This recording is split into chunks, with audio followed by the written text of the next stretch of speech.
this stuff about the way, y'all. I'd be on some artwork. Let me move all of this. Alright. Yeah, I need that pink right there too. I was looking for that. Alright, big. Okay, I'm done with that one. It's a lot of other colors that I need, but I don't need this right here. I don't need that. I just want this stuff to be out. Wait, hold on, y'all.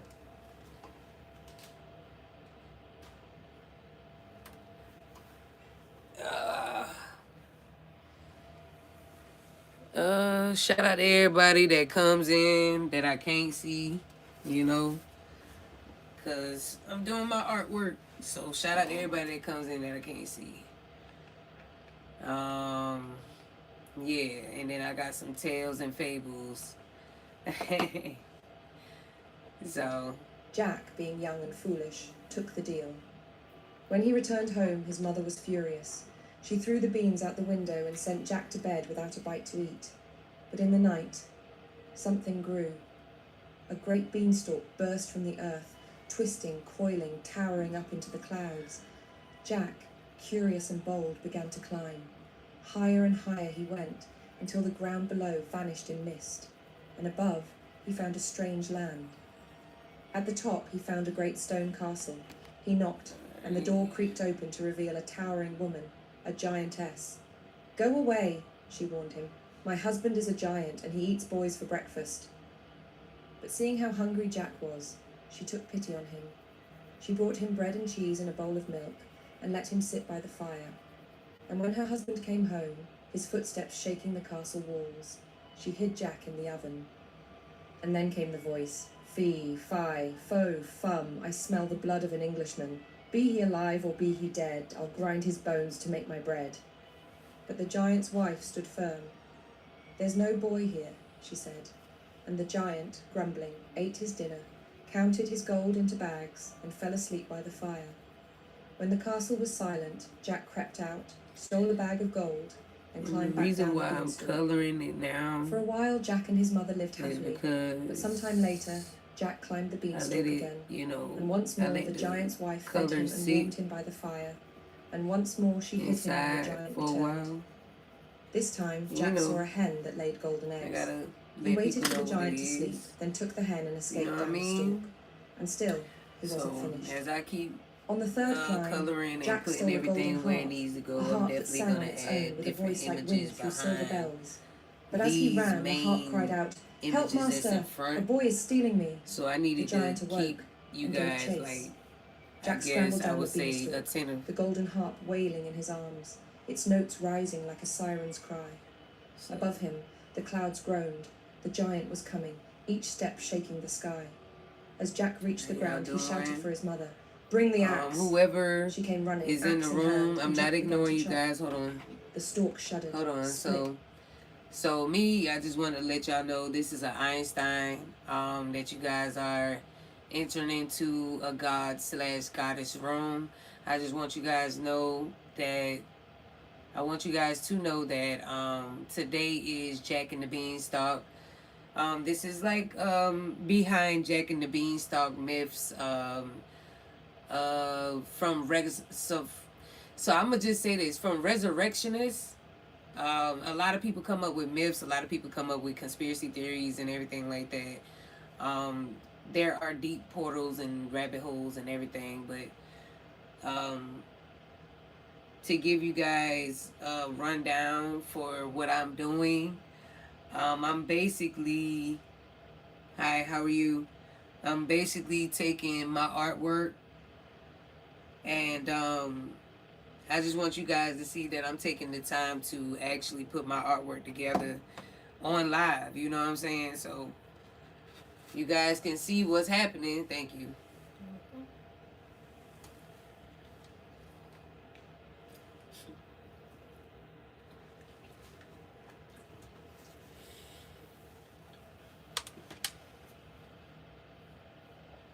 I've been waiting on this. I really kind of slide out the hunger stage, but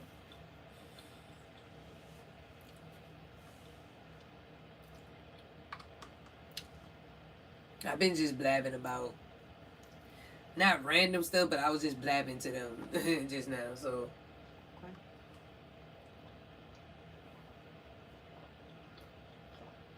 excuse me, y'all. I'm eating too. You saved the day. You, cause I ain't get stuck, but it was like, all right, where you going with it? You know what I'm saying? Okay, so, all right. Jack and the Beanstalk, you guys. Jack and the Beanstalk. Jack and the Beanstalk. Jack and the Beanstalk. Anytime I'm doing my artwork, you guys, I want you to hear the classical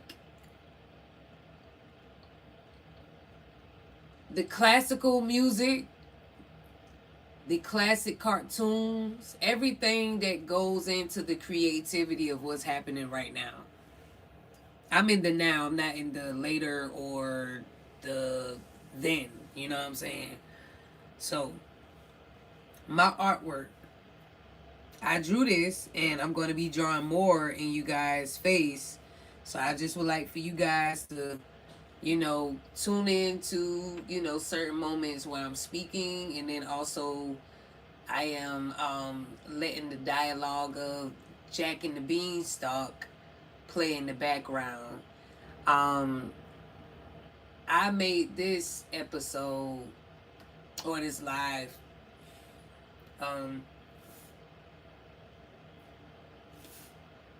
not specifically for adults, and I made it's not for kids, but I made it to basically give the adults more of a deeper perspective to why I'm, doing what I do. So whoever comes in and you show love and support, I really, really appreciate you guys. And just tune in to me creating this cover artwork for my project. You know what I'm saying? So, excuse me. Furthermore, without further ado, let's start coloring. Let's start creating. And even if I'm on here for hours, I still want you guys to see that it took a while to even put this creativity to the test. So, thank you guys for being in here with me. Appreciate it so much. And, oh, you had fiction one too? Okay. A little bit of that. Okay. Oh, okay.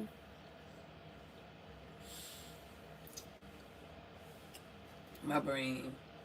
Because you took forever. All right, so Jack and the Beanstalk, you guys. You think you know the story. A poor boy, magic beans, and a beanstalk that grows into the clouds, with a giant waiting at the top. But what if I told you Jack and the Beanstalk is older than the Bible? Older than the pyramids? Older than writing itself? Because buried beneath this children's tale lies a secret, a story passed down by word of mouth for over 5,000 years, a tale of giants, of gods, and something far darker. Once you hear the truth behind Jack and the Beanstalk, you'll never see it the same way again. Welcome back, Darklings. Before we unearth the secrets of Jack and the Beanstalk, let's begin with the version you think you know. Once upon a time, in a small cottage on the edge of a village, there lived a widow and her only son, a boy named Jack. They were penniless, and with no food left to eat, the mother told Jack to take their last possession, their cow, and sell her at market. And I go live but on the way, YouTube and keep Jack doing met a the stranger. artwork and stuff like Instead that. of silver coins, She can the man tap in offered on Jack that a too. handful of beans. Magic beans, he said. Jack, being young and foolish, That'd be took the deal. something if she just wanted When he to returned just home, tonight his mother was just furious. randomly She threw the jump on beans out the YouTube window and see sent Jack what to the bed fuck without a going bite to on. eat. Because somebody gonna be like, But in she the live night, now. something They grew. don't catch it while she is. A She great be in and beanstalk out. burst from the She earth, be in and twisting, out. She coiling, don't towering stay. up into the clouds. Hell no, not Jack, too long. curious and bold, began to climb. Higher and higher he went, until the ground below vanished in mist, and above he found a strange land. At the top he found a great stone castle. He knocked, and the door creaked open to reveal a towering woman, a giantess. "Go away," she warned him. "My husband is a giant, and he eats boys for breakfast." But seeing how hungry Jack was, she took pity on him. She brought him bread and cheese and a bowl of milk, and let him sit by the fire. And when her husband came home, his footsteps shaking the castle walls, she hid Jack in the oven. And then came the voice. "Fee, fi, fo, fum, I smell the blood of an Englishman. Be he alive or be he dead, I'll grind his bones to make my bread." But the giant's wife stood firm. "There's no boy here," she said. And the giant, grumbling, ate his dinner, counted his gold into bags, and fell asleep by the fire. When the castle was silent, Jack crept out, stole a bag of gold, and climbed back down the beanstalk. For a while, Jack and his mother lived happily, but some time later, Jack climbed the beanstalk again, and once more the giant's wife fed him and warmed him by the fire, and once more she hid him when the giant returned. This time, Jack saw a hen that laid golden eggs. He waited for the giant to sleep, then took the hen and escaped down the stalk. And still, he wasn't finished. On the third climb, Jack stole a golden harp, a harp that sang on its own with a voice like wind through silver bells. But as he ran, the harp cried out, "Help, master! A boy is stealing me!" The giant awoke and gave chase. Jack scrambled down the beanstalk, the golden harp wailing in his arms, its notes rising like a siren's cry. Above him, the clouds groaned. The giant was coming, each step shaking the sky. As Jack reached the ground, he shouted for his mother, "Bring the axe!" She came running, axe in hand, and Jack began to chop. The stalk shuddered, split. The giant was already halfway down, thundering closer with every heartbeat. Jack swung again and again. With one final blow, the beanstalk cracked, splintered, and tore free.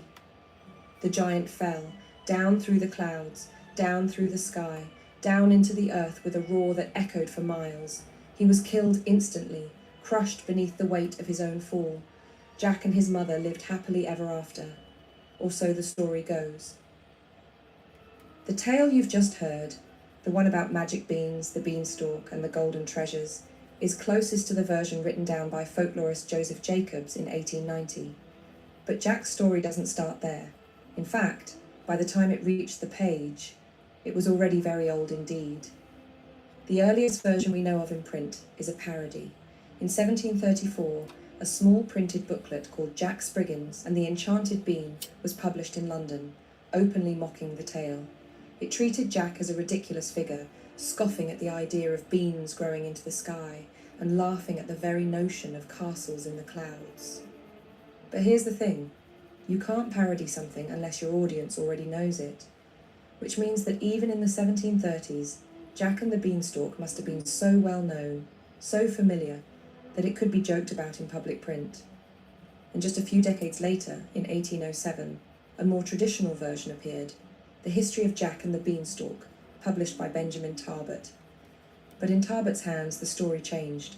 Jack wasn't just a poor boy anymore, he was a righteous avenger. A fairy tells him the giant murdered his father and stole his wealth. Suddenly, Jack's not stealing, he's restoring justice.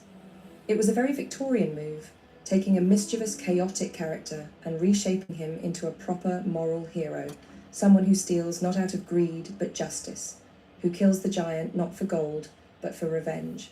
In other words, they gave Jack a moral makeover. But earlier storytellers weren't so worried about morals. The version most people know today comes from Joseph Jacobs, a folklorist and serious collector of oral tales from across England. In 1890, he published Jack and the Beanstalk in his English fairy tales collection, based on a version he'd heard told by a Mrs. Hunt.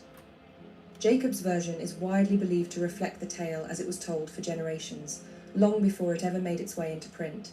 And in that older, purer telling, there's no fairy, no revenge, no noble backstory, just Jack, not necessarily good, but always using cunning and luck to get away with it. He's a classic trickster, the kind of folk hero who doesn't fight with swords, but with cleverness. And then there's that strange chant of the giant, fee, fi, fo, fum, I smell the blood of an Englishman. We all know the line, but few realise just how old it is. It appears in Shakespeare's King Lear, written around 1605, and even then, Shakespeare was quoting something already considered ancient. Writers of the time described it as an old folk rhyme, a line spoken by ogres and giants in traditional oral storytelling. So where did it come from? Some say it's just nonsense. Strange syllables meant to frighten children, or mimic the sound of a lumbering giant. But in the 19th century, a Scottish antiquarian named Charles Mackay suggested something stranger. He believed the chant might come from Old Gaelic, and according to him, the words roughly translate to, "Behold, food, good to eat, enough to satisfy my hunger." In other words, not just a chant, but a giant's hunting call.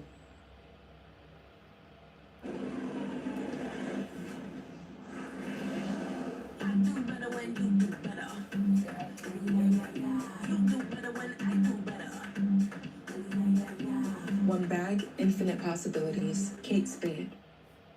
Get Detroit-style slices and sticks for $4.99 from Little Caesars. 2 delicious slices and 4 pieces of Italian cheese bread. You get both all to yourself. Aren't you spoiled?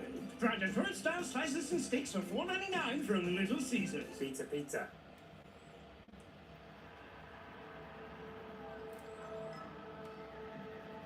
You want to know what makes a hero?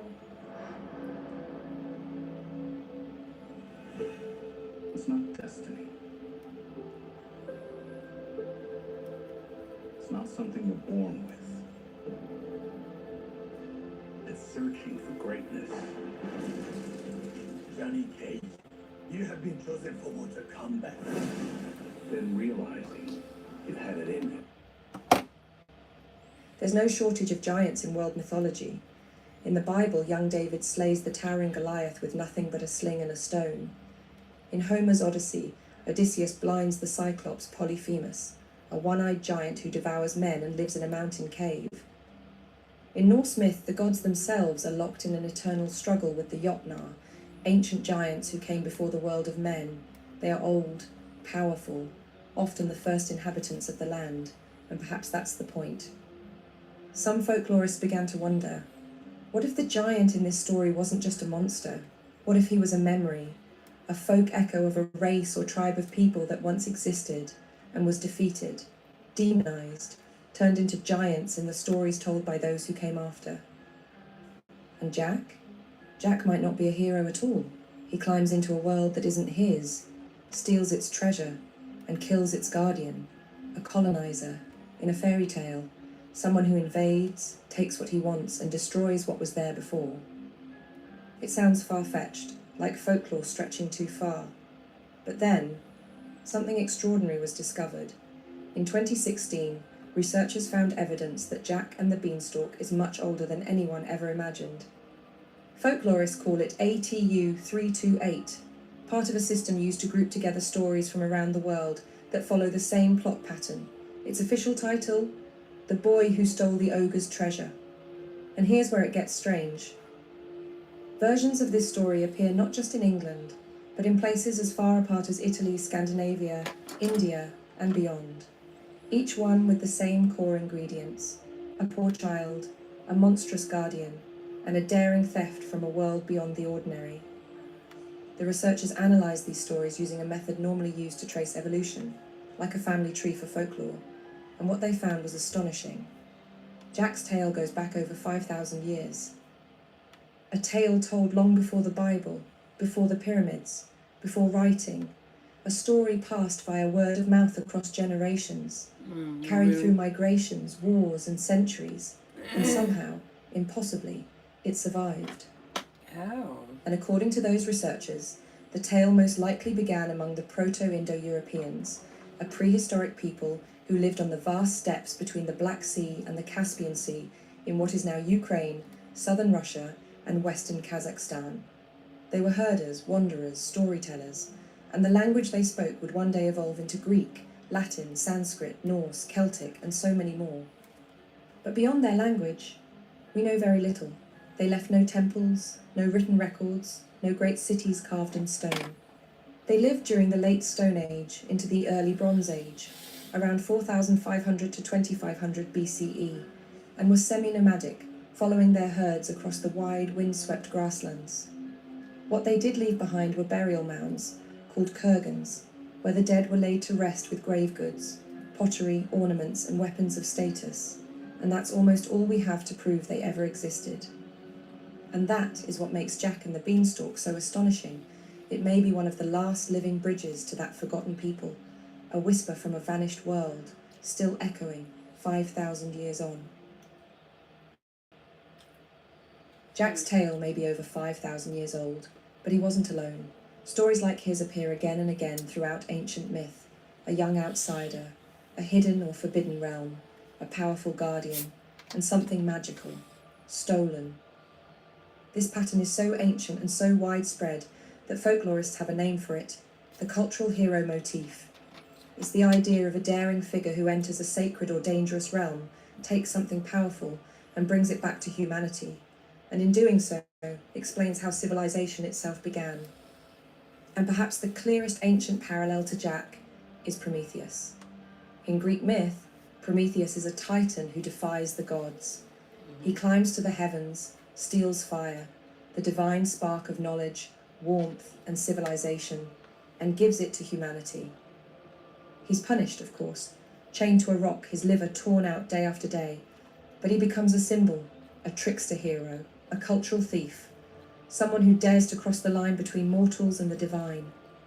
Just like Jack, he climbs a beanstalk into a sky realm guarded by a giant, and he returns with magical treasures, a hen that lays golden eggs, a singing harp, gifts that bring prosperity and enchantment to the world below. We see this pattern echo elsewhere too, in Norse mythology. Odin sneaks into the land of the giants and steals the sacred mead of poetry, a magical drink that bestows the gift of wisdom and storytelling upon the world. In the Sumerian epic of Gilgamesh, the hero enters a forbidden forest, defeats the guardian Humbaba, and claims the sacred cedar wood, divine material meant only for the gods and symbolic of civilization itself. Each of these figures defies guardians, takes something powerful, crosses into a realm not meant for mortals, and brings back a gift that changes the human world forever, just like Jack. Even the setting of Jack's adventure, the castle in the clouds, feels strangely familiar. In Greek myth, the gods live on Mount Olympus, hidden in the mist. In Norse cosmology, there's Asgard, a realm above the earth, connected to our world by a rainbow bridge. And in many cultures, there's the image of a great tree, the world tree, or axis mundi, a vertical structure linking the heavens, the earth, and the underworld. And what does Jack climb? A vine, a stalk, a living, twisting tower that reaches into the sky overnight, a gateway between worlds. So yes, it's a fairy tale, but it's also something else, a mythic echo, one that stretches all the way back to the ancient world. But what if Jack didn't just climb into another world? What if Jack died in the night?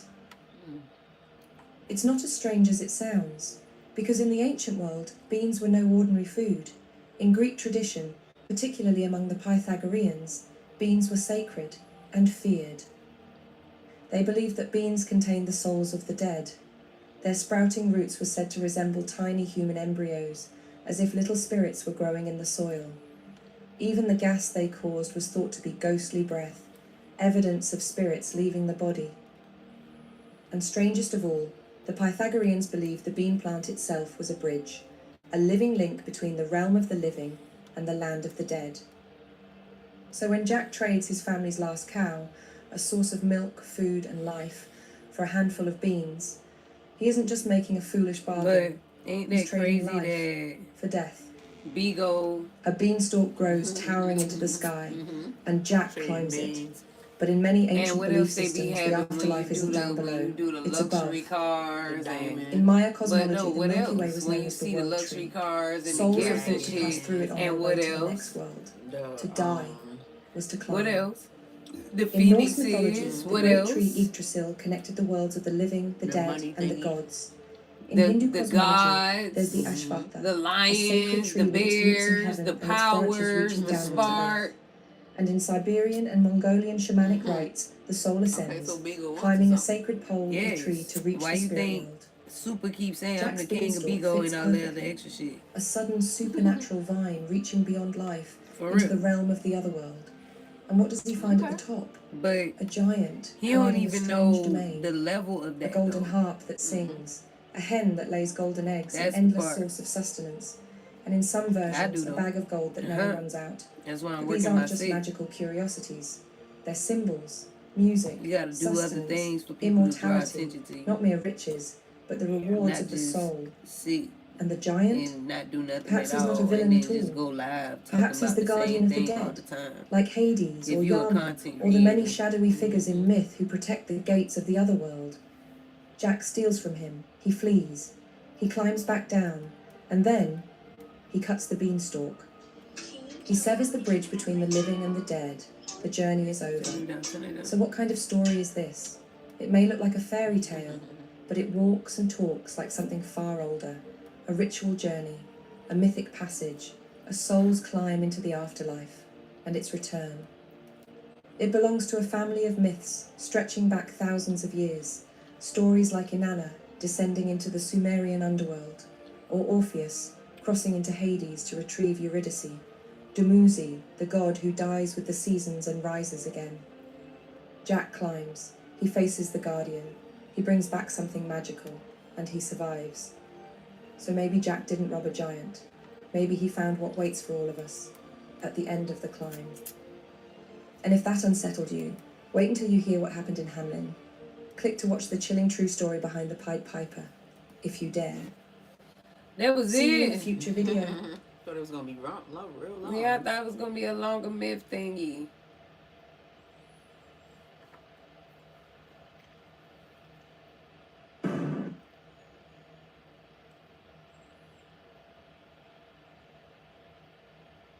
Let's see. Yeah, the giant killers. So that's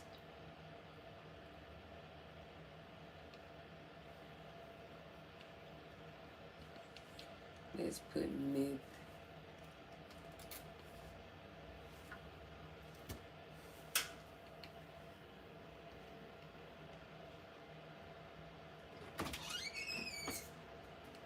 Let's see.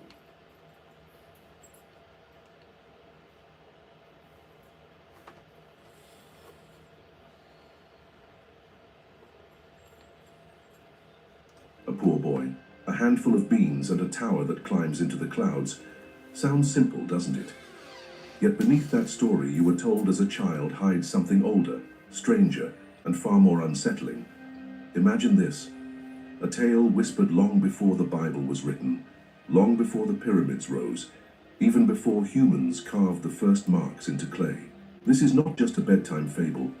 It is one of the oldest echoes of humanity's memory, carried in the breath of storytellers for 5,000 years. The question is not whether Jack stole from a giant, but why such a story survived when entire civilizations vanished. That is the mystery we are about to unravel. Welcome to Tales of Mythology, where ancient legends, forgotten horrors, and supernatural wars come to life. If you love exploring the untold side of mythology, please like this video, subscribe to our channel, and tap the bell below, so you never miss another legendary story. In the version most people recall, a widow and her only son lived in crushing poverty. With no food left, the mother urged the boy to take their last cow to market, hoping to trade it for survival. On the road, however, fate intervened. A mysterious figure offered not silver, not bread, not even work, but beans. Foolish to most eyes, irresistible to the desperate. When the boy returned home, his mother's rage burst forth. She hurled the beans out the window and condemned him to bed hungry. Yet during the night, the impossible took root. By dawn, the earth split, and a stalk rose into the heavens, twisting into clouds where mortal eyes had never seen. Curiosity drove him upward, higher and higher, until the world below vanished in mist. At the summit stood a castle of stone, its walls groaning with secrets. The door opened to reveal not salvation, but danger cloaked in kindness. A towering woman, warning of her husband who devoured men for breakfast, nonetheless fed the boy. Bread, milk, and pity, strange gifts in a world where giants ruled the sky. When thunderous steps shook the walls, the boy was hidden within the oven's shadow. And then it came, that line everyone knows, "Fu, fum, I smell the blood of an Englishman." A phrase that scholars trace back centuries before Shakespeare himself echoed it in King Lear, 1605. The giant grumbled, counted his treasures, and fell into sleep. That night, a bag of gold slipped into mortal hands, carried down the stalk into the world below. For a time, mother and son rejoiced. Yet desire is a fire that never truly goes out. The climb was repeated, once, twice, each journey deeper into danger and deception. A hen that laid golden eggs, a harp whose song echoed like silver bells, all stolen in silence. But the harp, unlike the others, betrayed him. Its cry, "Help, master, a boy is stealing me," woke the slumbering beast. Thunder followed down the stalk, the earth itself quaking with each colossal step.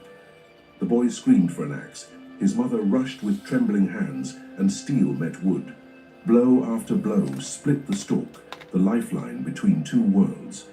With one last swing, it broke. The giant's scream tore through the clouds as his body plummeted, shattering earth with its fall.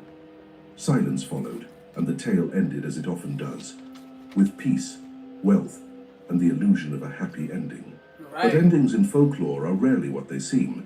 What is striking is not just the adventure, but the way this story bent itself to each age that carried it. In the 18th century, the tale appeared in parody, Jack Spriggins and the Enchanted Bean, 1734, mocking the very notion of castles in the That's what I'm about to clouds. say, they made a mockery Yet of even it. parody proves something vital. People already knew this story well enough to laugh at it. Later in The History of Jack and the Beanstalk by Benjamin Tabart, 1807, morality reshaped the boy into an avenger, reclaiming his murdered father's stolen wealth. And finally, Joseph Jacobs in English Fairy Tales, 1890, preserved the raw, older version as it had lived in oral tradition, without fairies, without revenge, only cunning and luck. Each retelling reveals not one truth, but layers of cultural memory, adapting a myth to survive the centuries. And then comes the chant, the most curious fragment of all. Fey Fee Fo Fum is not mere nonsense. Antiquarians like Charles Mackay in the 19th century argued it echoed Gaelic words of hunger and feast, a hunting call from an ancient world. Others suggest it is the groan of languages long dead, a surviving fossil of sound. Either way, its persistence is remarkable.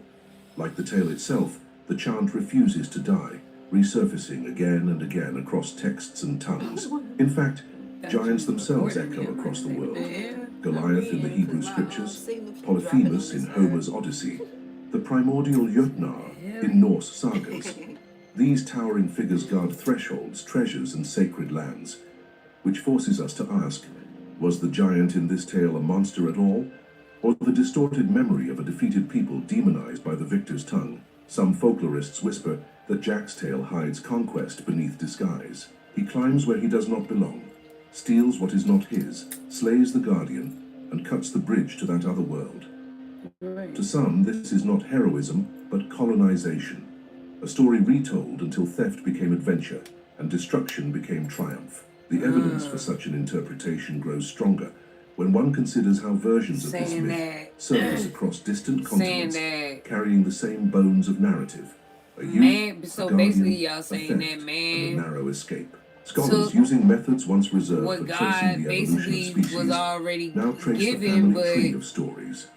as And he at its was roots getting blessed lies with something more, he astonishing. basically The boy took who stole the ogre's treasure. A he tale basically older took than nations, from he older was than biting the empires, hand that was feeding him, possibly really. older Put it than like that. writing He was itself. stealing. The more we strip away layers, But it wasn't really the more stealing the if he story was reveals getting it unless itself he not as a was a simple thief. fairy tale, but as a So mythic fossil. he was Long getting it, before but he parchment was and ink, using it and taking it voices for, carried it. you know, Round his fires, advantage. across steppes, through Versus migrations and wars it travelled, because if changing he shape but never conquered, dying. The I'm boy thinking with about it. If he beans may conquered, well be a whisper from the Proto-Indo-Europeans, the same people who he would one day give rise colonized to the Greek, giants or whatever Norse, like that. Sanskrit, and Celtic tongues. They That's left no what I'm saying. monuments of Like, stone, if only he burial mounds, colonized pottery, them, and fragments of tools. it don't make Yet their sense. That's why stories I'm like, yo, endured. like, As Jacobs make himself this shit noted, make sense. the tale felt older than print, older even than language itself, preserved in rhythm and rhyme where memory That was myth the don't only make library sense. mankind possessed. Yeah, well, And that here does lies the make question sense. that must be asked. Why No, has but this he tale, giving different above all perspectives others, of it. endured? What Why some this people boy, saying. this stork, this giant, perhaps because beneath its But that surface just lies means not that just y'all just entertainment, letting people know but that echoes of the oldest what was fears and God hopes of given was humanity. already taken from Hunger, man-made daring, shit. So survival, that and means the perilous that boundary between life giants and probably, death. man, As one listen. folklorist once wrote, oral tales are not merely stories. They are the fossils of the human soul, preserved by memory where no stone or ink could hold them. By the time ink first caught this tale on paper, it was already ancient. The earliest trace we have is not Thank reverence you, but appreciate ridicule. it. In the early 18th century, a small London booklet mocked the very idea of beings climbing into the sky.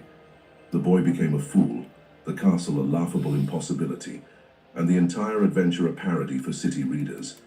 Yet mockery is proof of familiarity. You cannot joke about something unless your audience already knows the subject well. This means that long before the 18th century, generations of listeners had heard the story around firelight, whispered it in kitchens, or shared it along dirt roads. Its presence in parody signals not the beginning of its life, but evidence of its deep roots carried forward until it was too famous not to be laughed at. A few decades later, the ridicule gave way to reinvention. In Benjamin Tabart's printed History of Jack and the Beanstalk, the boy was reborn with a new purpose.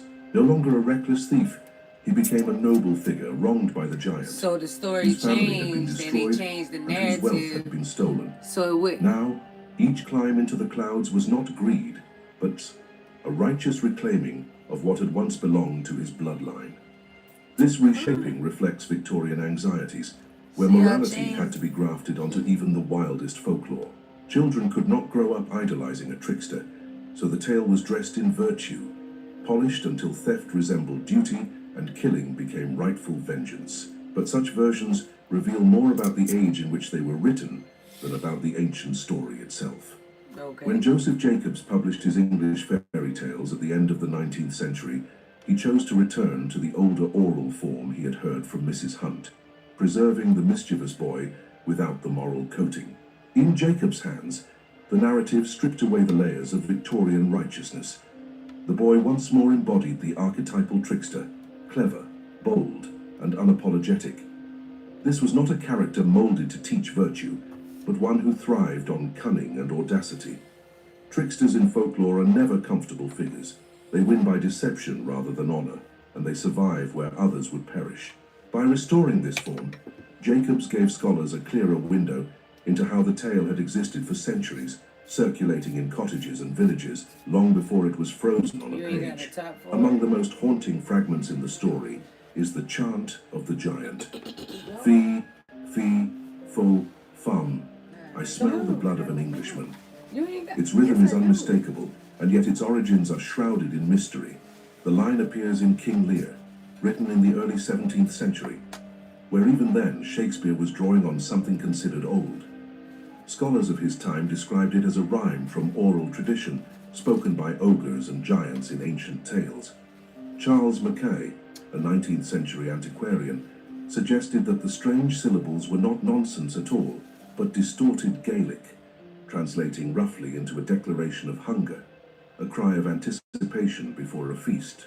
If true, it transforms the chant into something chillingly human, a reminder that behind the monstrous figure lies a distorted echo of lost tongues, languages that shaped the earliest myths of the British Isles. The giant himself is not alone in myth. He belongs to a vast family of guardians and monsters who stand at the thresholds of otherworldly realms. In the Hebrew scriptures, David faces the giant Goliath with nothing but a sling and a stone. In Homer's Odyssey, Odysseus blinds the Cyclops Polyphemus, who devours his men within a cave. In the Norse sagas, the gods wage endless wars against the Jötnar, primordial beings older than the world of men, embodiments of chaos and ancient memory. These parallels suggest that the boy's adversary in the clouds was never meant to be a simple brute. Rather, he may be the last distorted image of something once held sacred. The first dwellers of the land, recast as monsters by those who came after, turned into enemies so that their defeat could be told as triumph. This theory raises troubling questions. What if the story is less about a boy's courage than about conquest? Folklore often disguises history, wrapping wounds in allegory.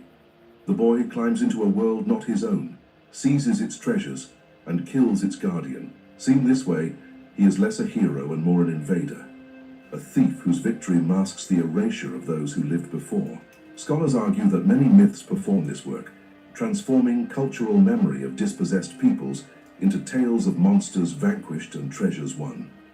The survival of this tale across millennia may therefore be less a celebration of triumph and more a record of displacement, an uncomfortable truth whispered beneath the layers of enchantment. Yet the most astonishing discovery came not from ancient manuscripts, but from modern research. Folklorists catalogue tales by motifs, grouping them into what is known as the Arne Thompson Uther Index. The boy's tale belongs to a category titled The Boy Who Stole the Ogre's Treasure. Variants of this pattern appear across Europe, Asia, and beyond, each carrying the same essential structure: a youth, a monstrous guardian, a treasure, and an escape. When scholars applied methods from evolutionary biology to these stories, treating them like species to trace their family tree, they found something extraordinary. The tale's ancestry reaches back over 5 millennia, older than the Hebrew scriptures, older than Egyptian monuments, older than writing itself.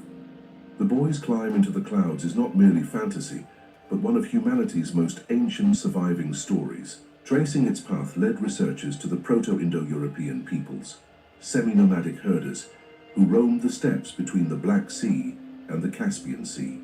They lived during the Late Stone Age and Early Bronze Age, leaving behind little more than burial mounds, pottery, and fragments of weapons. Yet from their tongues would grow Greek, Latin, Sanskrit, Norse, Celtic, and countless other languages. If the tale began among them, it would mean that the boy's climb is one of the last living threads linking us to a people who left no temples or inscriptions. The beanstalk, in this light, is not just a ladder of vines, but a living memory, a mythic bridge carrying whispers of the past across the abyss of time, preserved in a story still told at night to children. The persistence of this myth shows that it fulfills a need deeper than entertainment. Hunger, daring, survival, and defiance against power are themes older than civilization itself. When a tale crosses centuries, cultures, and languages, it becomes less the property of any one people and more a universal code, a script humanity cannot forget. As one folklorist wrote, these tales are not inventions, they are inheritances, the skeletons of memory carried across the ages. The boy's theft from the giant is thus more than a child's adventure. It is one of the purest fossils of myth, echoing the dreams and fears of forgotten ancestors. The beanstalk's roots dig not into the soil of one culture, but into the memory of humanity itself, climbing from forgotten graves into the stories we still whisper today. And if the tale is truly 5 millennia old, then every retelling is not just a story, but a resurrection of voices long buried. What then waits at the top of that stalk, if not the giant but the shadow of our own beginnings?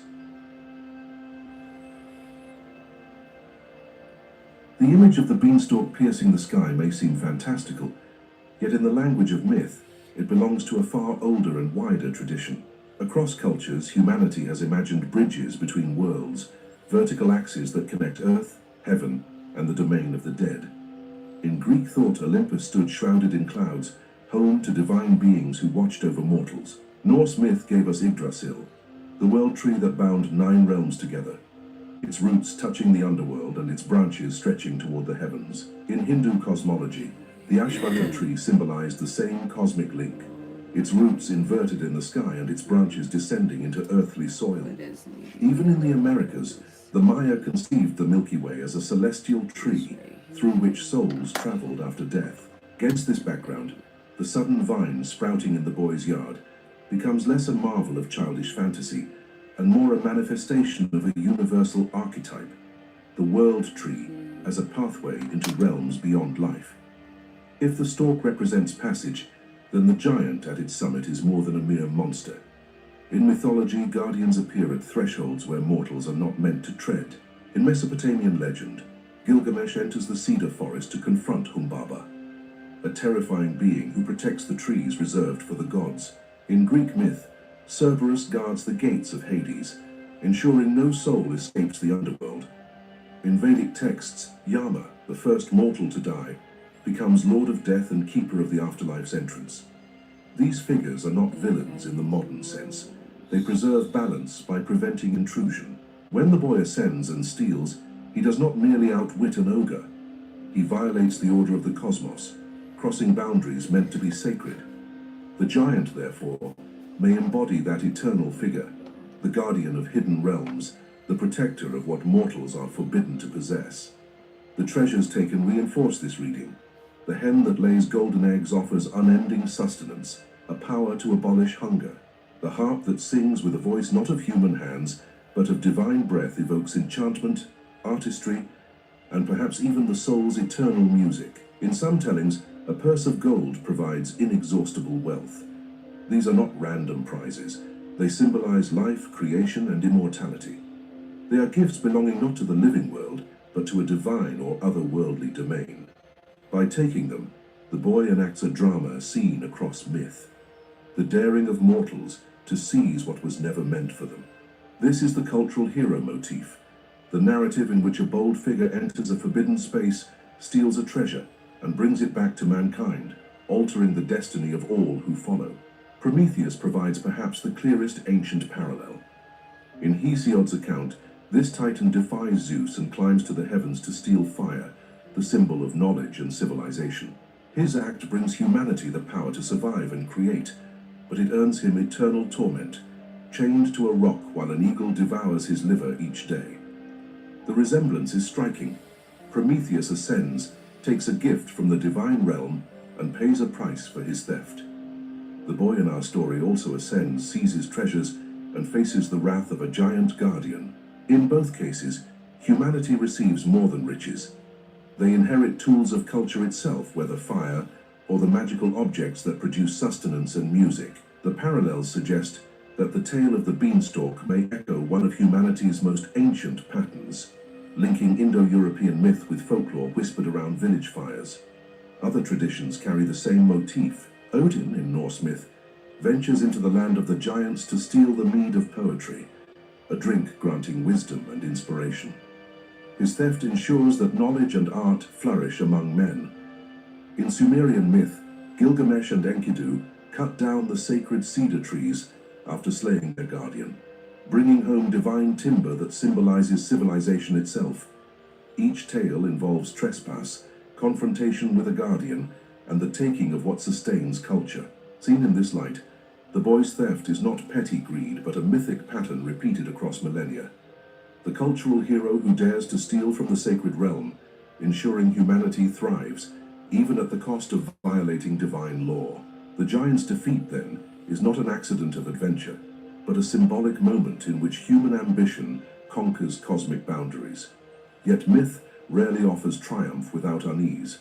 Tricksters and thieves may bring gifts, but they destabilize as much as they enrich. The boy cuts the stalk, severing not only the giant's pursuit but the bridge itself. By doing so, he ensures that the realm above can no longer touch the mortal world. The divine connection collapses. Humanity receives its treasures, but at the price of isolation. The stalk that once united heaven and earth is gone, replaced by a fractured world in which men must survive with only the stolen remnants of otherworldly power. Folklorists have argued that this cutting represents the end of communion between realms, a symbolic fall from unity into division. Where once mortals may have dreamed of climbing freely between worlds, now the path is forever destroyed by human greed and fear. There is another dimension hidden in the beans themselves. In Pythagorean tradition, beans were feared and revered. They were believed to contain souls of the dead, their roots resembling tiny embryos, their growth embodying the passage of spirits. Even their effect on the body was interpreted as evidence of ghostly presence. To consume them was to risk communion with the departed. In this context, trading a cow, the symbol of life and nourishment, for beans is not foolishness, but a ritual act, an exchange of life for death, of sustenance for passage. The stalk that sprouts overnight is thus a bridge not merely to the sky, but to the land of the dead. The boy does not simply climb into a castle in the clouds. He undertakes a journey into the afterlife, a shamanic ascent masked in the clothing of a folk tale. The giant becomes the lord of the dead, the treasures symbols of the soul's eternal gifts. Scholars of comparative mythology note that in Siberian and Mongolian shamanic rites, initiates climbed sacred poles or trees to reach the spirit world. The symbolism is identical. In Maya belief, souls ascended through the Milky Way, conceived as a world tree. In Hindu scripture, cosmic trees inverted in heaven represent the link between realms. These traditions suggest that the beanstalk story is not only Indo-European, but part of a universal human language of myth. The boy's climb is the soul's climb. His theft, the soul's grasp at immortality. His return, the impossible survival of one who trespassed among the dead. In this sense, the story belongs not to one nation, but to humanity's deepest memory. The narrative's endurance lies in its duality. On the surface, it is a fairy tale of magic beans and a greedy boy. Beneath, it is a ritual journey of death, theft, and rebirth. By cutting the stalk, the boy does not only kill a giant, but ends the possibility of return. Humanity is left with treasures, but without access, with memory, but no path. The tale thus echoes the profound tension at the heart of myth, the hunger for transcendence and the inevitability of loss. As one scholar remarked, folklore preserves not what we wish, but what we fear. It is the shadow of humanity's longing cast in the shapes of monsters and thieves. When the stalk is severed and the giant falls, humanity keeps its treasures but loses its bridge. The story whispers that every gift from the other world is bought at the price of separation, and every climb ends with a cut. To understand this is to see the tale not as a child's game, but as the echo of rites older than civilization, still alive in the rhythm of beans sprouting and vines reaching toward the sky. The beanstalk tale does not end with the fall of the giant. For centuries, scholars and folklorists have tried to uncover why such a simple story resonates so deeply, echoing across cultures and time. One answer lies in the role of the afterlife and the symbolic meaning of the climb itself. In many ancient traditions, death was not imagined as a downward plunge, but as an ascent. The Maya described the Milky Way as a celestial tree, its luminous arms serving as the path souls traveled after leaving the body. In Norse cosmology, the world tree connected not only gods and men, but also the dead, stretching across realms with branches that touched the heavens. In Siberian rites, shamans ascended poles or sacred trees to journey into spiritual worlds, their climbs representing communion with forces beyond mortal reach. When the boy climbs his vine into the clouds, the imagery mirrors these older traditions. It is a symbolic death, a ritual passage from the world of the living into the realm of spirits. This perspective casts the story in a haunting new light. The boy does not merely steal treasure, he crosses into a land of the dead and returns alive. The giant becomes a guardian not of wealth, but of souls, standing at the threshold where mortals are not meant to tread. The golden harp that sings may echo the music of the other world, the eternal voice of the spirit. The hen with golden eggs becomes a symbol of endless renewal, a promise of sustenance in a world beyond hunger. In this reading, the boy's theft is not of riches, but of sacred powers, gifts that belong to the afterlife and are never meant for the hands of the living. His escape is miraculous, for those who enter the land of the dead are not meant to return. Yet he does, and in so doing he disrupts the order of life and death itself. The deeper symbolism of beans themselves strengthens this interpretation. The Pythagoreans in Greece believed beans held the souls of the departed, their sprouts resembling tiny human forms, as if the dead grew again in the soil. Eating beans was feared as communion with spirits, a dangerous contact between life and death.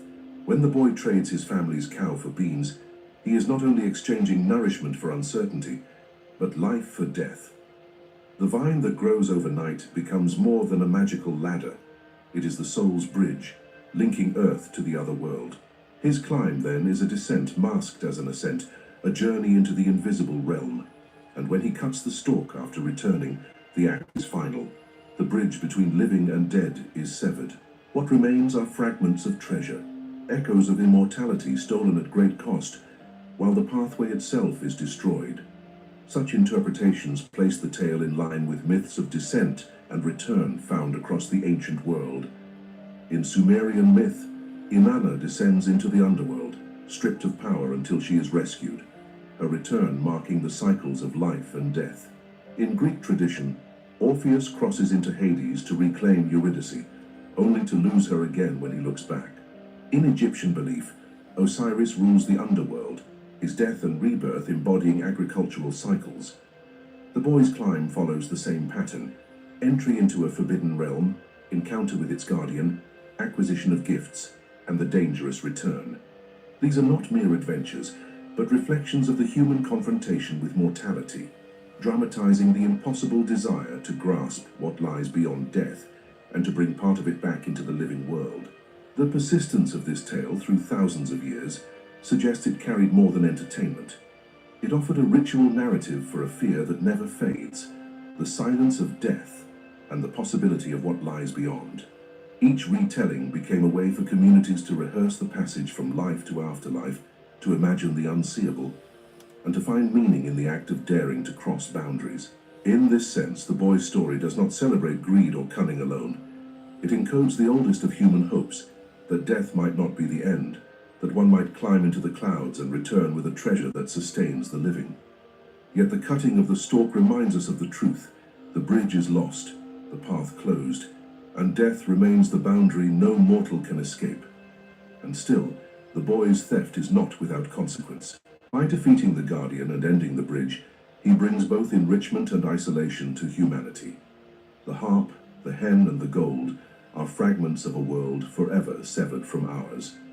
They are reminders that every cultural treasure humanity holds may once have come at the price of separation from what is sacred. Just as Prometheus brought fire but suffered for eternity, so too does the boy's triumph mark not only survival, but loss. The tale, in this sense, reflects the paradox at the heart of civilization. Progress purchased by sacrifice, gifts earned through transgression, and survival secured by severing bonds with the divine. It is a myth that explains not only how we live, but why we must live apart from the sacred world we once imagined so near. The fascination with this story today proves its endurance. Though told as a simple fairy tale for children, it still carries its ancient weight. The stalk is no mere plant. It is the axis mundi, the cosmic link between worlds. The giant is no mere brute. He is the guardian of death. The treasures are no mere riches. They are symbols of immortality, sustenance, and art. And the boy is no mere peasant child. He is humanity itself, reckless, daring, and forever dissatisfied with what the world offers. His theft represents our endless hunger for life, for knowledge, for power, for the impossible promise of defying death. To climb, to take, to cut, and to survive. That is the rhythm of the story, the rhythm of myth and the rhythm of humanity itself. Thus, the tale of the beanstalk stands as one of the oldest surviving myths of human imagination. It bridges Indo-European memory, shamanic tradition, and universal archetypes. It teaches not through moral simplicity, but through paradox. Treasures come at a price, boundaries are crossed at risk, and every ascent ends with a fall.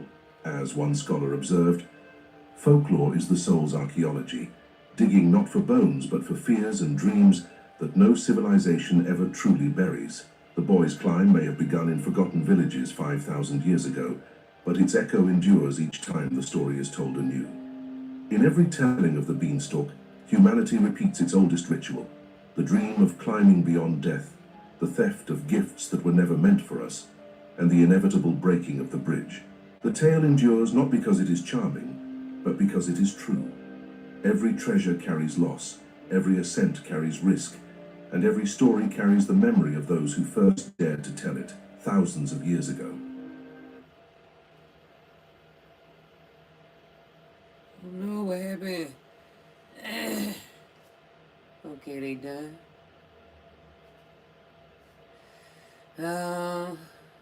Let's see. Let's see, dark. As you know, we are.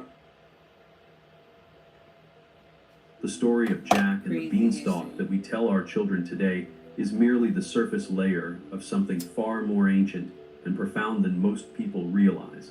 What appears to be a simple fairy tale about a boy, some magic beans, and a giant actually represents one of humanity's oldest surviving narratives, a story that has been passed down through oral tradition for over 5,000 years.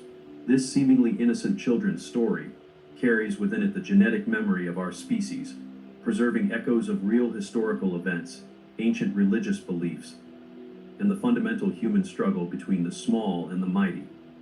When we examine the deeper layers of this tale, we discover that it functions as a kind of cultural time capsule, preserving memories from the very dawn of human civilization. The story has survived because it encodes essential survival information that our ancestors needed to pass on to their descendants. Every element, from the magic beans to the giant's golden treasures, carries symbolic weight that connects us to pivotal moments in human development. To understand the true origins of Jack and the Beanstalk, we must first recognize that fairy tales are not merely entertainment created by imaginative storytellers. They are cultural DNA, carrying forward the essential experiences and wisdom of our ancestors through countless generations. Like archaeological layers in an ancient city, these stories contain multiple strata of meaning, each one deposited by different cultures and time periods as the tale evolved and spread across the world. The process by which these stories preserve and transmit cultural memory is remarkably sophisticated. Each generation of storytellers unconsciously selects which details to emphasize, which elements to modify, and which core meanings to preserve. This natural selection process ensures that only the most psychologically resonant and culturally important elements survive the passage of time. The fact that Jack and the Beanstalk has maintained its essential structure across thousands of years and dozens of cultures demonstrates the profound significance of the events and experiences it encodes.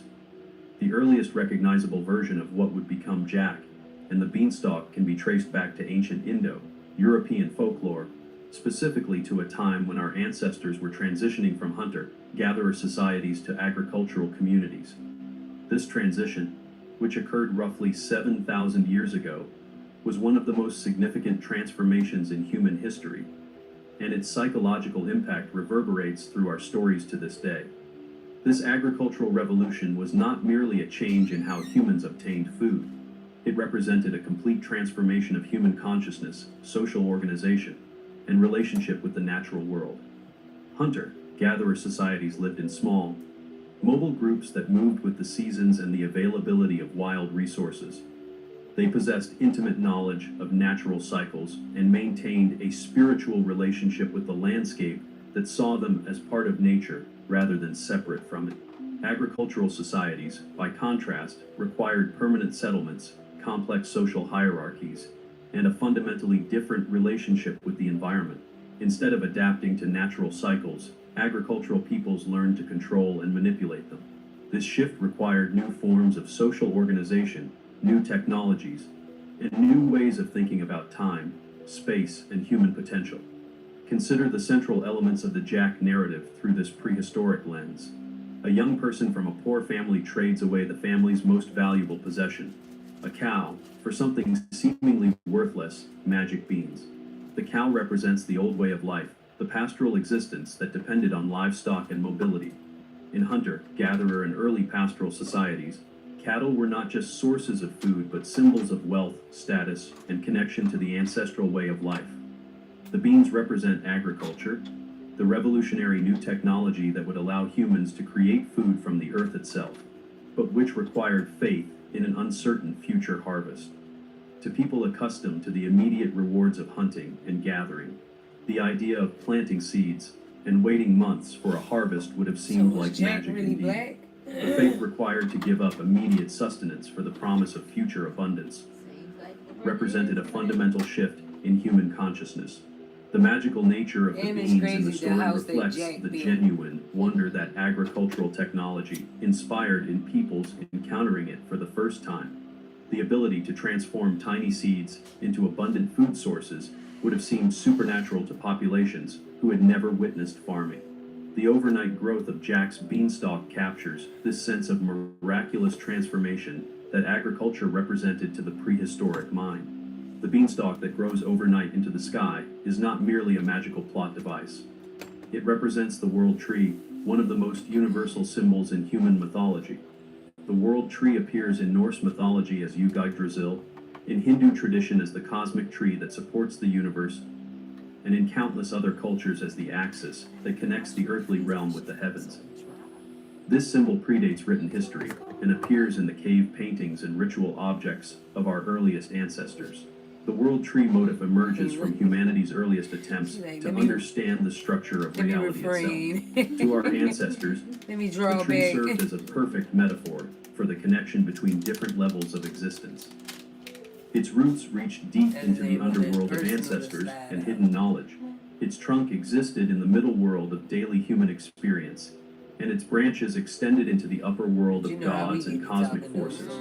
Archaeological evidence suggests that the world tree motif emerged during the Neolithic period, when humans were first developing complex spiritual beliefs about the connection between earth and sky, between the mundane world of daily survival and the mysterious realm of the gods. The fact that this symbol appears in Jack and the beanstalk indicates that our fairy tale preserves memories from this crucial period in human development. Excavations of Neolithic sites across Europe have revealed elaborate ritual complexes centered around sacred trees and wooden posts that clearly represent world tree symbolism. These sites show evidence of continuous use over thousands of years, suggesting that the world tree concept was central to the spiritual life of our prehistoric ancestors. The preservation of this symbolism in Jack and the beanstalk demonstrates the remarkable continuity of human spiritual imagination across vast spans of time. But the most intriguing aspect of the Jack story is the giant himself. For decades, folklorists dismissed giants in fairy tales as pure fantasy, products of human imagination designed to create dramatic conflict. However, recent archaeological discoveries and advances in our understanding of human migration patterns suggest a far more literal interpretation of these giant figures. Throughout Europe, archaeologists have uncovered evidence of distinct populations with significantly different physical characteristics, living in close proximity during the Neolithic and Bronze Ages. Skeletal remains show that some groups averaged considerably larger in stature than others, with differences of 8 to 12 inches in average height being common between neighboring populations. To a people averaging 5 feet in height, encountering individuals who stood 6.5 feet tall would indeed seem giant-like. These physical differences were not merely matters of genetics, but reflected different lifestyles, diets, and environmental adaptations. Hunter-gatherer populations, who relied on hunting large game and gathering wild foods, often developed more robust physiques and greater height than early agricultural populations, whose grain-based diets sometimes led to nutritional deficiencies and smaller stature. The contrast between these populations would have been striking and memorable. More compelling still is the evidence of conflict between these populations. Archaeological sites across Europe show clear signs of warfare, displacement, and cultural replacement during the periods when agriculture was spreading. The smaller, more technologically advanced agricultural peoples often displaced or conquered the larger, more traditional hunter-gatherer populations. The psychological trauma of these conflicts, the memory of facing physically imposing enemies who seemed to possess supernatural strength, would naturally become embedded in the oral traditions of the victorious peoples. These conflicts were not simple matters of one group defeating another. They represented the collision of entirely different ways of understanding and organizing human life. The hunter-gatherer peoples possessed sophisticated knowledge of natural systems, complex spiritual beliefs, and social structures that had evolved over tens of thousands of years. The agricultural peoples brought new technologies, different forms of social organization, and revolutionary concepts about human relationships with the environment. The giant in Jack and the beanstalk is not merely a monster to be defeated. He is a complex figure who represents the old order, the traditional way of life that agriculture displaced.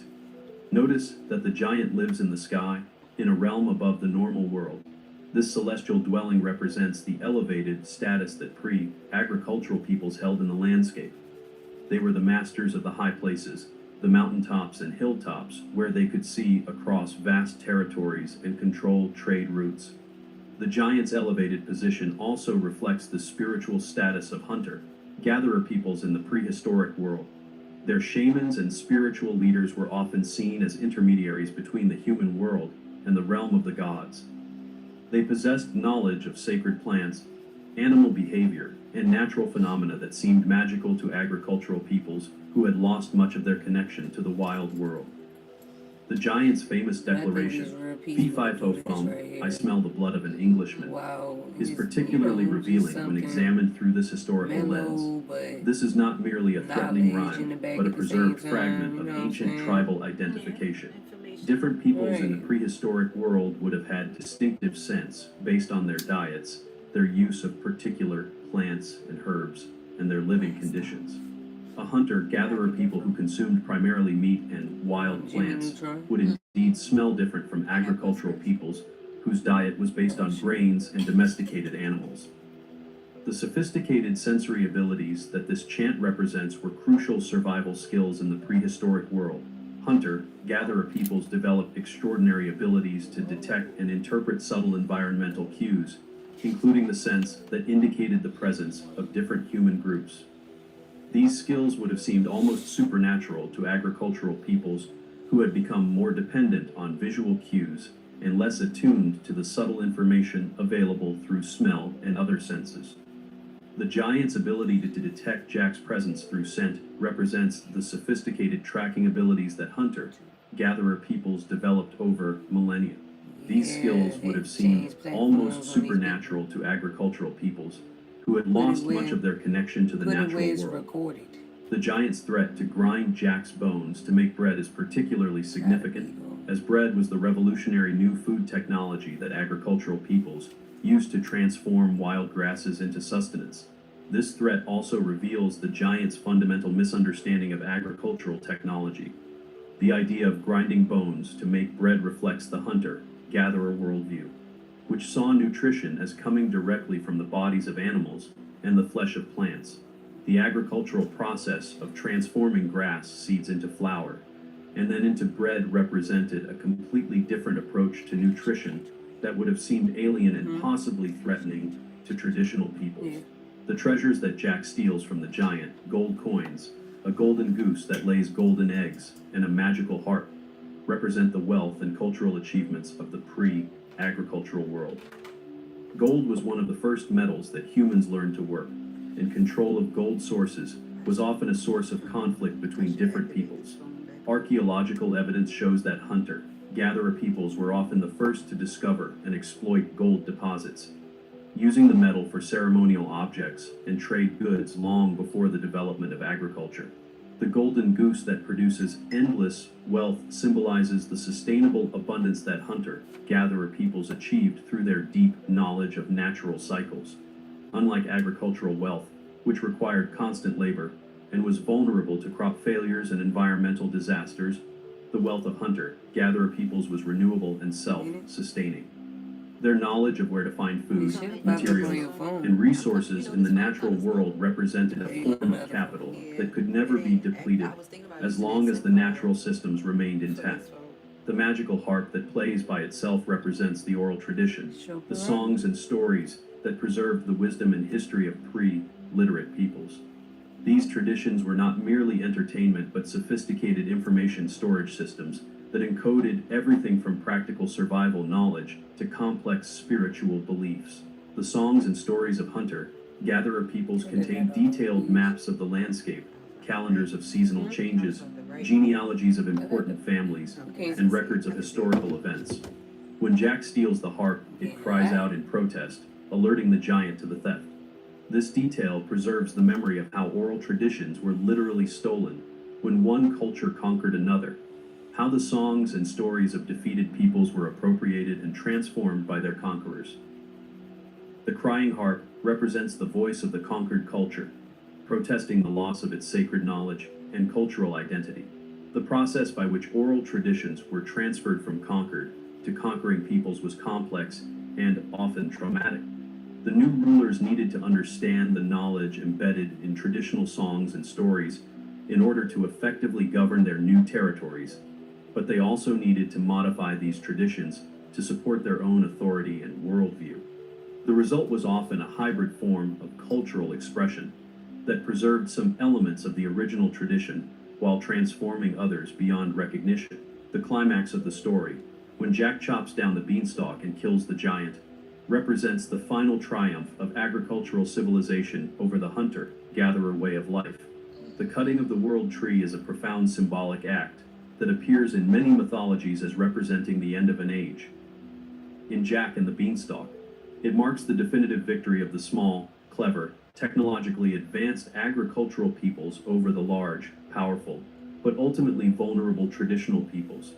This climactic moment also represents a fundamental shift in humanity's relationship with the natural world. The world tree that Jack destroys was not just a pathway to the giant's realm, but a symbol of the interconnectedness of all life. By cutting down the tree, Jack severs the connection between earth and sky, between the human world and the realm of the gods. This act represents the beginning of the modern worldview that sees humans as separate from and superior to nature. The destruction of the beanstalk has profound ecological implications that resonate with contemporary environmental concerns. Jack gains immediate benefits from his theft of the giant's treasures, but he also destroys the very mechanism that made his journey possible. This pattern of short-term gain at the expense of long-term sustainability has characterized much of human civilization since the agricultural revolution. This interpretation gains additional credibility when we examine similar stories from other cultures around the world. The David and Goliath narrative from Hebrew tradition follows the same basic pattern. A small, clever representative of an emerging people defeats a giant representative of an established power through wit rather than strength. The Greek myth of Odysseus defeating the Cyclops Polyphemus tells the same story, as does the Norse tale of Thor's battles with the giants. The global distribution of these giant, slaying narratives suggests that they preserve memories of a common human experience rather than isolated cultural inventions.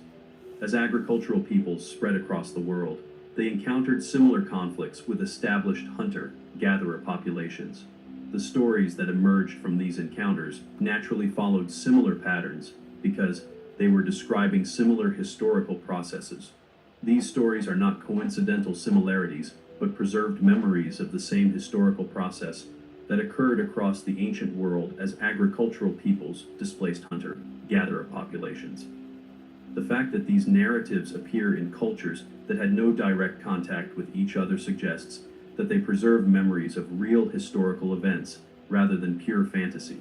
The consistency of these narratives across different cultures also suggests that they served important psychological and social functions that transcended specific historical circumstances. The story of the small defeating the large through cleverness rather than strength provided a template for understanding power relationships and social change that remained relevant long after the original conflicts that inspired the stories had ended. The psychological function of these stories in ancient communities was crucial for maintaining social cohesion and cultural identity.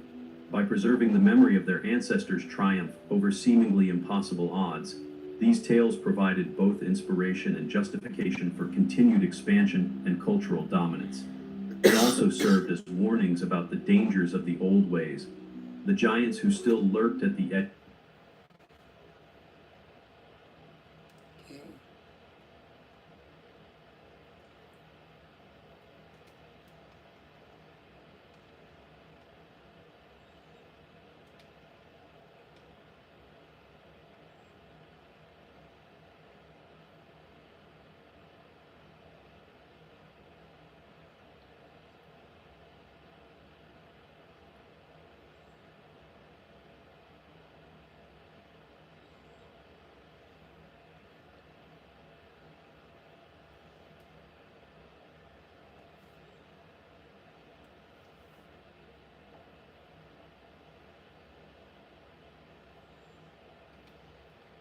Okay.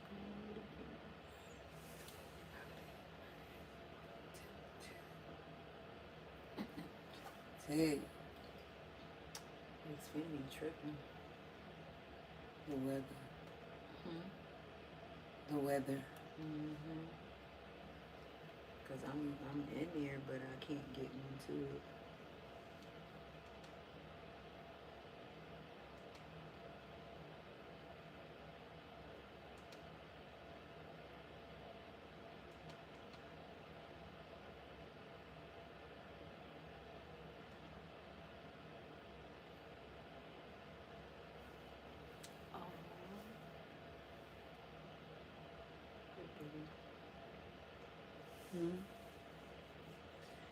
matter where you live across the country, you can earn an affordable degree online at Southern New Hampshire University. I'm the first in my family to go to college. I have 4 kids and I wanted them to see me earn this degree. SNHU is committed to your success. If you're thinking about going back to school, you can do it. I'm very proud to be here today. It's nice to see all the families happy for their loved ones. I'm very proud of you. I am so proud of you. I love you. I love you. Visit snhu.edu. It's the month of Halloween, and some of you may be dressing up, knocking on doors for treats and apple bobbing. But some of you don't think the Hallmark version is quite enough, and something a little darker is needed to really feel the holiday spirit, quite literally.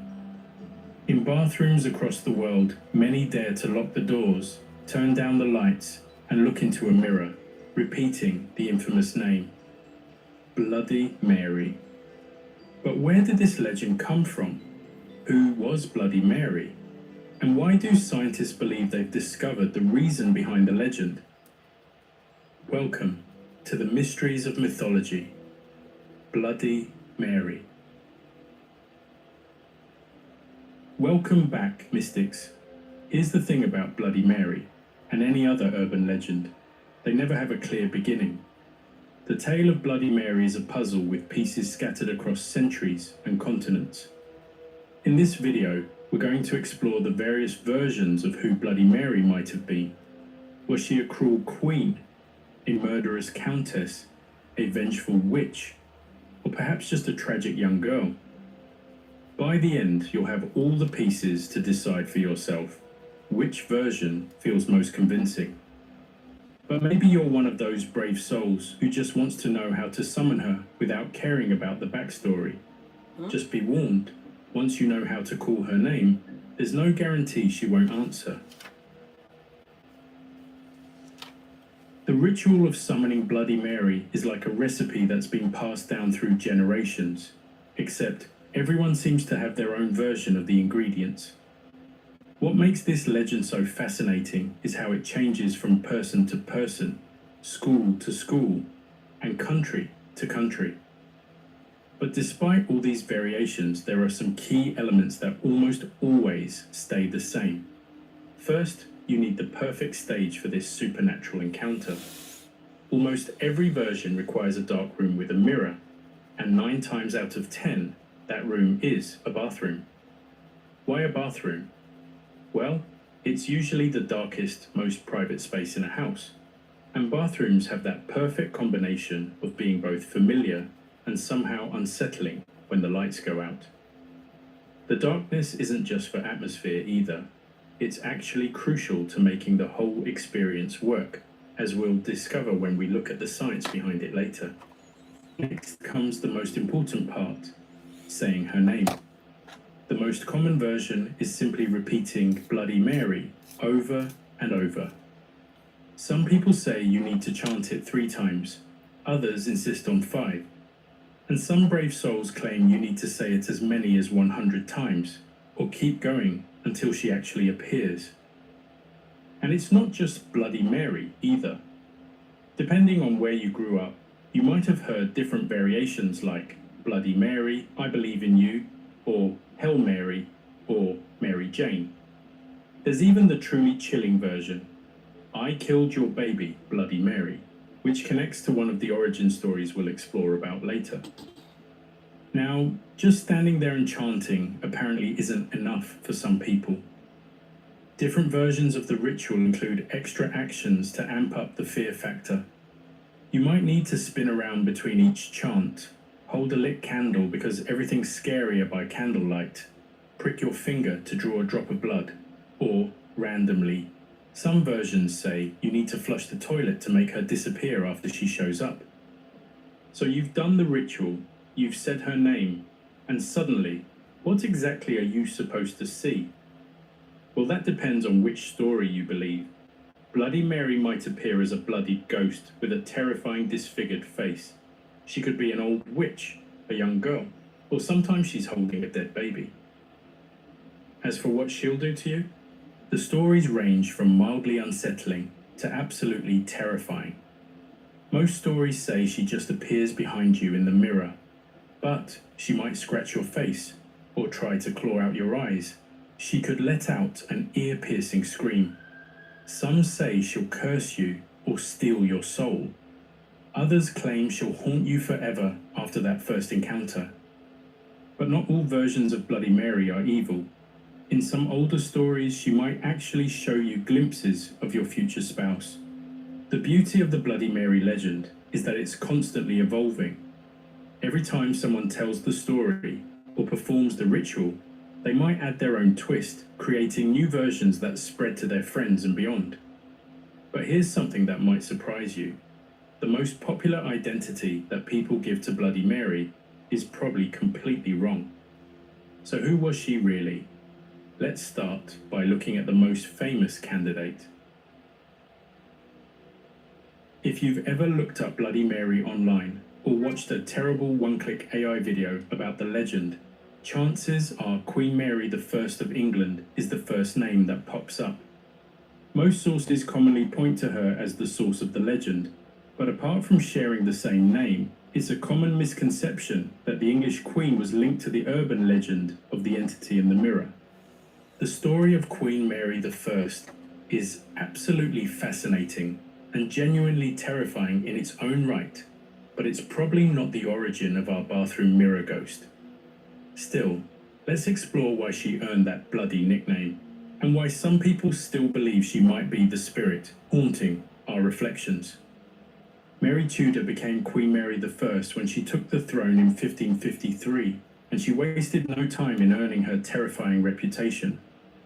She signed an act that launched what historians call the Marian persecutions, a brutal campaign where an estimated 240 men and 60 women were sentenced as Protestant heretics and burned alive at the stake. The sight and smell of burning flesh became tragically common during her 5-year reign. But Mary's connection to blood goes beyond just the executions.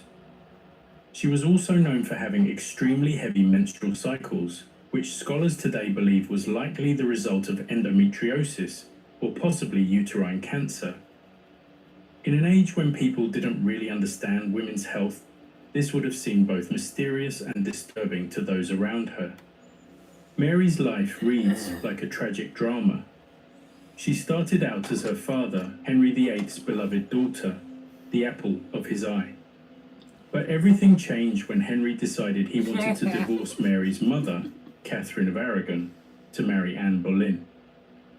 The Catholic Church wouldn't allow the divorce, so Henry did something unthinkable. He changed the entire country's religion from Catholic to Protestant just so he could get his way. Suddenly, Mary went from princess to servant.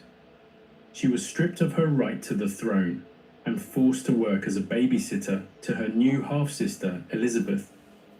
Later, when Mary did become queen, she was married off to Philip of Spain, a man who didn't love her and spent most of their marriage in other countries.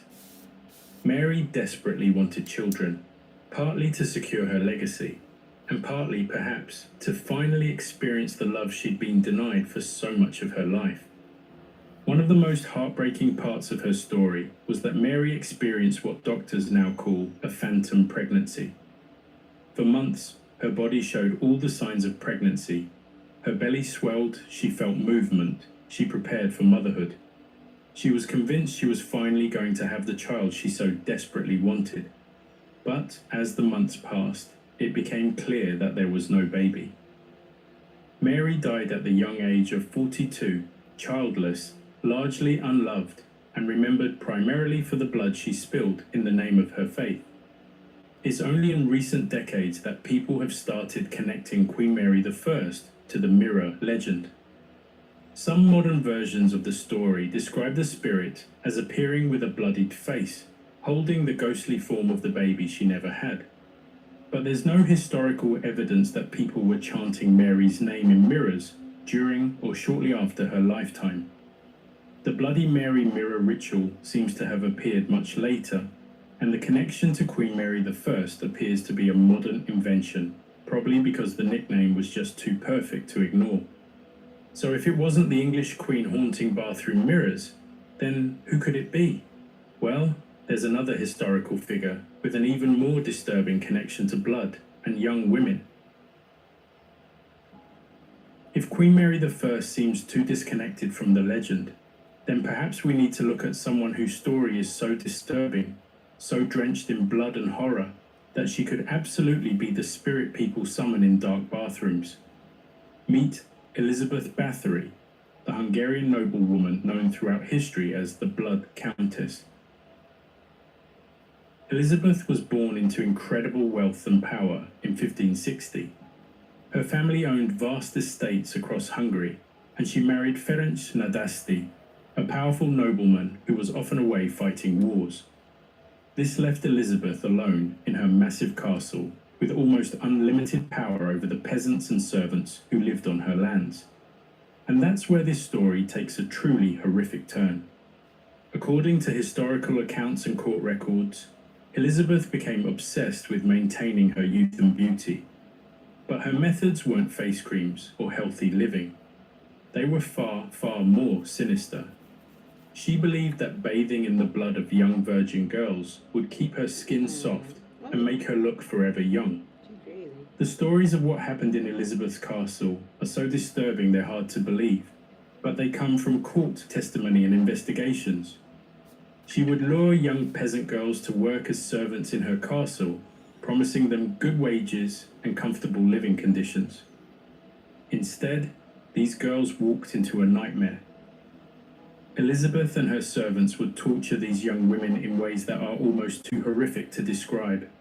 They would beat them, burn them with hot irons, freeze them in the winter cold, and use needles and knives to inflict incredible pain.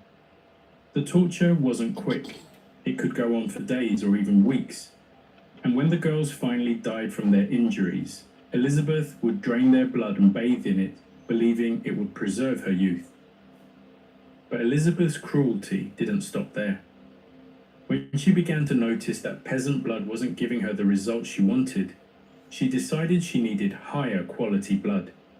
So she started targeting young noblewomen, girls from wealthy families who wouldn't be ignored if they disappeared. This was her fatal mistake. When the daughters of nobility began vanishing, people started asking questions. In 1610, Elizabeth's own cousin, Count Georgi Thurzo, led an investigation into the castle. What they found was beyond horrific. They discovered torture chambers, cells full of dying girls, and evidence of unimaginable cruelty. The official count was that Elizabeth had murdered over 600 young women, though some historians believe the number could have been even higher. Each one tortured and killed to feed one woman's vanity and madness. Elizabeth was never formally tried. Her noble status protected her from public execution. Instead, she was walled up alive in her own castle with just small slits for food and air. She lived like this for 4 years until her death in 1614, imprisoned by the walls of the place where she had committed her crimes. Recent sources claim that the accusations were created to destroy her family's influence in the region, which was considered a threat to the political interests of her neighbours, including the Habsburg Empire. But many of the contemporary historians swore the stories to be true. Elizabeth's story spread throughout Europe and became the inspiration for countless vampire legends. The idea of someone preserving their youth through the blood of others, someone who was both beautiful and monstrous, someone whose very name became synonymous with evil. It all fits. Unlike Queen Mary I, whose connection to the mirror legend seems to be a modern invention, Elizabeth Bathory's story contains all the elements that could have evolved into the Bloody Mary folklore over the centuries. A woman whose name you wouldn't want to say aloud, whose spirit you definitely wouldn't want to encounter in a dark room. But as compelling as Elizabeth Bathory is as a candidate, she's not the only possibility. And plus, her name wasn't Mary. There's another figure from folklore whose story might be even more directly connected to the ritual we know today. Sometimes, the most terrifying stories are the ones that feel like they could be true. even when we're not entirely sure they actually happened. That brings us to Mary Worth, a figure who exists somewhere between history and legend, and whose story might be the most direct connection we have to the modern Bloody Mary ritual. You could spend hours scrolling outfits for a last-minute wedding and hope the one you buy feels uniquely you. Or you could just ask Google. Oh, look at that. The perfect dress. Try Formula 44 from Vicks, the cough silencer. Vicks scientists refine the formula 44 times to attack your cough at the source, providing powerful cough relief for up to 8 hours. Formula 44 from Vicks, the cough silencer. With USAA Auto Insurance, you can file a claim faster than that. Now this, Biolage Hydrosource, is none of the bad BS and all of the good BS. Biolage Science. Microdosed to give my hair exactly what it needs. Mwah! I love you. Biolage Professional Hair Spa. Ritz Fresh Stacks are for snacking go-getters. Where you go, they go too. So go get them. Ritz Fresh Stacks. Ritz that you can take with you. Unlike Queen Mary I or Elizabeth Bathory, who were definitely real historical figures, Mary Worth is more elusive. Some versions of her story place her in colonial America, others in medieval Europe, and still others suggest she's entirely fictional. But regardless of whether she actually existed, her legend has become deeply connected to the Bloody Mary folklore, and her story explains many of the specific elements we see in the modern ritual. According to the most common version of the Mary Worth legend, she was a woman living on the outskirts of a small village sometime in the 1600s or 1700s. She was what people would have called a wise woman or herbalist, someone who knew about plants and healing remedies. In those times, such women often lived alone on the edges of communities, and they were both sought after for their knowledge and feared for their power. But Mary Worth's story takes a dark turn. The legend says she became obsessed with youth and beauty, much like Elizabeth Bathory, but her methods were different and perhaps even more sinister. Instead of targeting adults, Mary Worth allegedly began kidnapping children from the village. Young children, innocent and pure, whose blood she believed held special power. The stories describe how Mary would lure children to her cottage in the woods, with promises of sweets or interesting herbs to see. Once she had them in her power, she would perform dark rituals, draining their blood for her twisted purposes. Some versions say she was trying to create a potion for eternal youth. When children started disappearing from the village regularly, the townspeople began to suspect the strange woman who lived alone in the forest. They organized search parties, and eventually they found evidence of her horrible crimes. Or at least they said they did. What happened next follows the classic pattern of witch trials and mob justice. The villagers dragged Mary Worth from her cottage and accused her of witchcraft, murder, and consorting with dark forces. In some versions of the story, they found the remains of the missing children hidden around her property, along with jars of blood and evidence of dark rituals. The villagers tied Mary Worth to a stake and burned her alive, just as they would any accused witch. But as the flames consumed her,